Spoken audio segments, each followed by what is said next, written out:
नमस्कार। आप सुन रहे हैं द बॉलीवुड रेडियो और मैं हूं आपके साथ अनूप आकाश वर्मा। दोस्तों, ये किस्सा परवीन बॉबी और उनके दीवाने बॉब क्रिस्टो का है।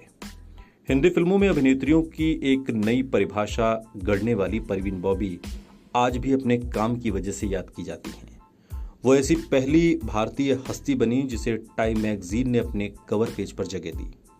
उन दिनों हर कोई उनका दीवाना हुआ करता था और जब साल 1976 में टाइम मैगजीन के कवर पर उनकी तस्वीर लगी तो विदेशों में भी लोग उनके दीवाने हो गए। और ऐसे ही एक विदेशी थे बॉब क्रिस्टो। बॉब ऑस्ट्रेलिया में इंजीनियर थे और जब उन्होंने परवीन बॉबी की ग्लैमरस तस्वीर टाइम के कवर पर देखी तो वो उनके दीवाने हो गए। बॉब उनसे मिलना चाहते थे और फिर उन्होंने भारत आने का फैसला कर लिया। उन्होंने अपनी अच्छी खासी इंजीनियरिंग की नौकरी छोड़ दी और फ्लाइट लेकर भारत आ गए। एक कैमरामैन की मदद से वो परवीन बॉबी से मिलने भी चले गए, लेकिन जब उन्होंने परवीन बॉबी को देखा तो वो उन्हें पहचान ही नहीं पाए।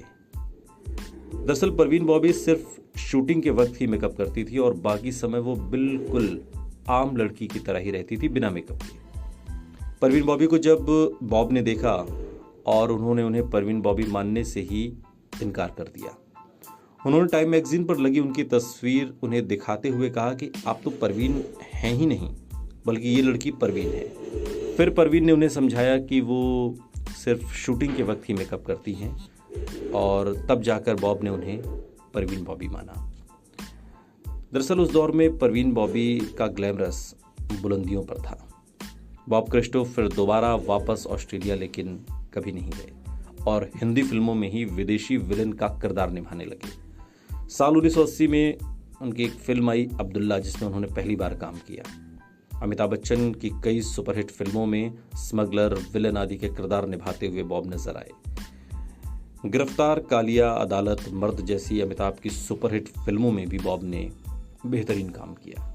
इसके अलावा बॉब ने तमिल, तेलुगु, मलयालम, कन्नड़, पंजाबी भाषा की फिल्मों में भी काम किया।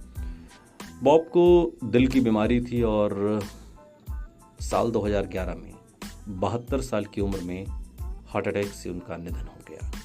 लेकिन ये परवीन बॉबी का दीवाना बॉब ऑस्ट्रेलिया से जब परवीन के लिए आया तो यहीं का होकर रह गया। सुनते रहिए द बॉलीवुड रेडियो, सुनता है सारा इंडिया।